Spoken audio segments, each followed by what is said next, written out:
Hello everybody, welcome to my guide on how to do the Proving Grounds pretty much as far as you can as a Prot Paladin, as a Tankadin here. If you're unfamiliar with how this works, basically there are 10 waves, waves 1 through 10. Each one is different. Then once you finish wave 10, you have 15 seconds to clear all the mobs that spawn there, and the whole thing starts over again. So wave 11 is the exact same as wave 1, wave 12 is the exact same as wave 2. Except every wave, the mobs get a 10% damage buff. So on wave 11, they have 11% damage. Right now, they have 1% extra damage, that kind of thing. For wave 1, it's very straightforward. You're going to use Wrath and Avenger and try to burn down these guys as fast as possible. You're not going to need these for survival, so it's okay to use them for DPS here. You want to kill them before wave 2 starts. If you can't, it's okay. They should be pretty close to dead, and you can finish them off with the rest of the ads.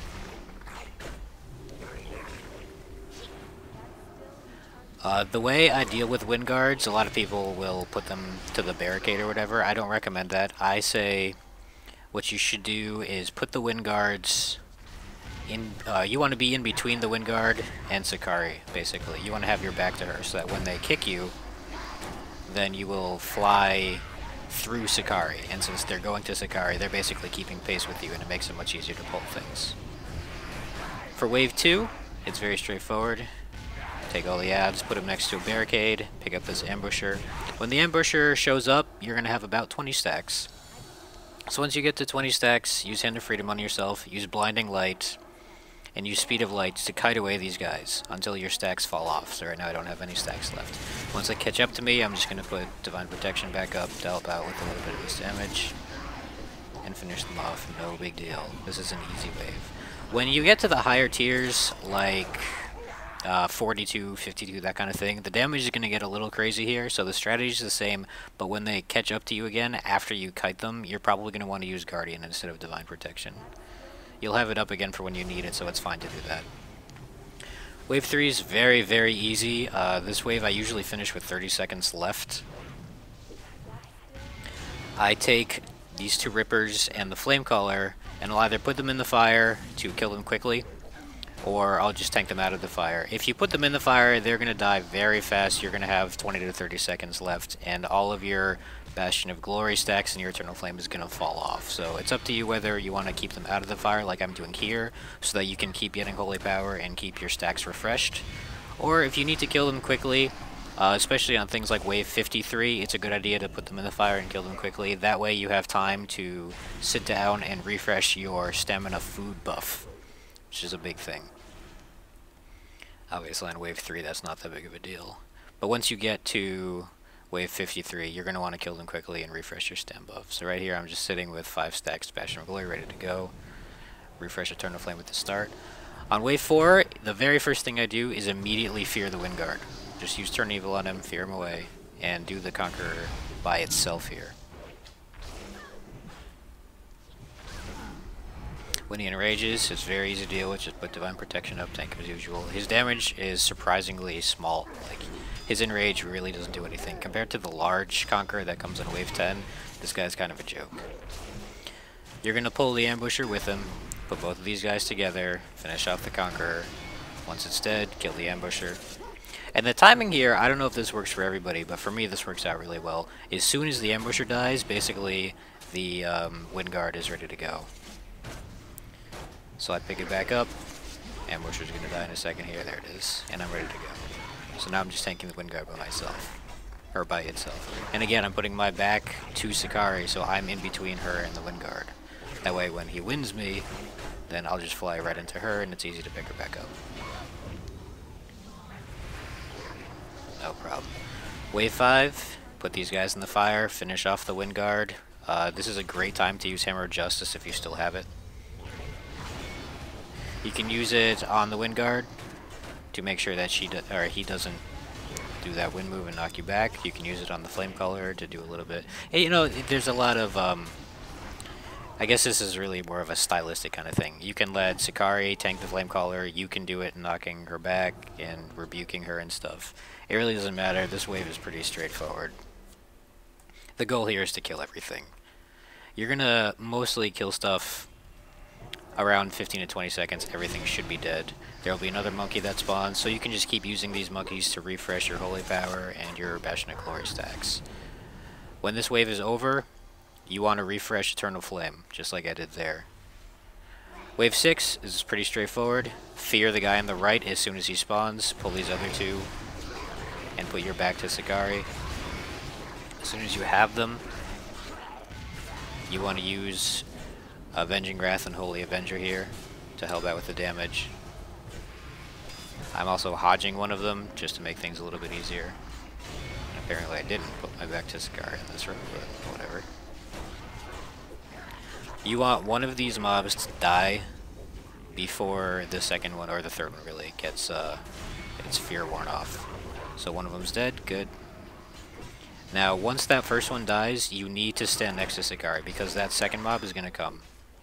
And you have to re-fear it pretty much as soon as it's here. That's what I do here. Now I only have to deal with one. So what I'm trying to do here is kill the second one. It's okay if you don't kill the second one. You just want to have it down as low as possible. So one of these wind guards is coming into wave 7 with you. There's nothing you can do about that. If you're really good on DPS, you can probably bring that down to 1 instead of 2 like I have here. When wave 7 starts, pull everything away from Sikari. It's going to be a little tricky depending on your positioning. This is an okay time to bop her, use Blessing of Protection. I suggest you save it for wave 9, it's a lot easier, but whatever. Once the Conqueror enrages, you're going to want to use Blinding Light on the mobs, and use Speed of Light to kite him away. Let your stacks fall off, your stacks that bleed. And once everybody's dead, except for these two guys, once all the little foragers are dead, use Fear on the Wind Guard again. Or use it on the Conqueror. It depends on whatever Sikari's attacking. If she's attacking the Wind Guard, don't fear the Wind Guard, obviously. If she's attacking the Conqueror, that's fine. You can fear the Wind Guard then. This is wave 7. There's very low damage here, so I don't really care. Once you get to like wave 37, 47, it's highly recommended to fear away that Wind Guard and make sure she's attacking the Conqueror. Once wave 8 starts, take whichever mob is left over, the Conqueror or the Wind Guard, and put them in the fire. They'll die pretty quickly. Do the same with this ambusher. If you can't get this guy into the fire properly, like if he's just being really stubborn and refusing to cooperate, then it's okay. You can keep him where he is, and when the next large ambusher spawns, use Turn Evil on that, because it's the lowest on Sikari's list. Like this. She will continue to kill whatever's left over, and then that ambusher will just run around for no reason. Although in retrospect, it probably would have been better to use Turn Evil on the guy that I just hodged there. But it's okay, the timing works out. So either way, you really only want to have to deal with one of these, especially on the later waves. Like once you get to 48, 58, having 2 of these guys is pretty tough. So you want to have 1. When wave 9 starts, you need to pull everything as soon as you can, and basically immediately put Divine Protection up or Guardian, depending on how confident you're feeling. There's going to be a ton of incoming damage at this point. If one of the Wind Guards goes to her, that's fine, just taunt it back. If 2 of the Wind Guards goes, instead of trying to taunt them both back, it's easier just to bop her and let them come to you anyway. When they get here, use Blinding Light, Speed of Light to run away. Kite them as much as you can while her AoE damage is going out. And make sure to refresh your Bastion stacks, which I just let fall off there like a champ. Anyway, once they catch up to you again, Guardian should be down, put up Holy Avenger, Avenging Wrath, and just kill everything. At this point, if the Wind Guards get there, they're going to have low enough health that it's okay. You can take your time with it, just taunt them back. So pretty much everything is dead here. She's like almost at full health, which is fine. And I've killed everything before wave 10. That's what you really want to do, is kill everything before wave 10. Here, depending on what she attacks first, if it's the Flame Caller, then you can't obviously Turn Evil it. If it's the Conqueror, then you can Turn Evil it. And just get that out of the game pretty much. I'm going to take both of these and put them on the fire for now. I don't recommend doing this when you get to the higher tiers. The fire is pretty much useless. This guy does ridiculous damage. When you get to the higher tiers, like even tier 30, not even that high, but the middle tiers. Once you get to 30, he's going to go ballistic. He does so much damage. So what I recommend, instead of letting Ardent Defender do its thing and kiting him, once he has like 5 seconds left on his enrage, just put a bubble, put up Divine Shield, and taunt him. All of his damage will be negated, he'll stay on you instead of going to kill Sikari. It'll just be much, much easier. You pretty much completely avoid that mechanic. Anyway, once the ambusher spawns here, you want to turn evil it like I did there. And you just want to keep that thing feared so that you only have to deal with one mob. You've got plenty of time to take out the large conqueror. Your vengeance is going to be really high at the higher tiers anyway. And you're going to go into wave 11 with all 3 of these guys up. You'll have a couple cooldowns left. I've still got Divine Protection up, which I'm going to throw up in a second. There it is. Kill the conqueror, and then it's just wave 1 all over again. The strategy doesn't change. It's the exact same strategy. So I'm not going to talk through this entire thing, I'll just let you guys watch it. I don't have anything else to add. If you have any questions on earlier tiers, then just rewind the video basically. There's nothing new here, same strategy over and over and over again. The only thing that you didn't see was, again, on wave 10/20/30, when the large conqueror enrages, just bubble yourself and taunt back to get rid of the enrage.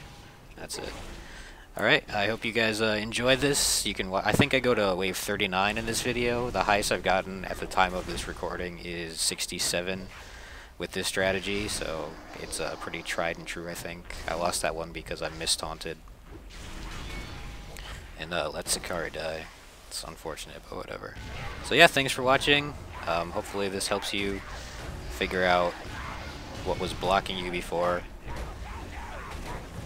Alright, take it easy.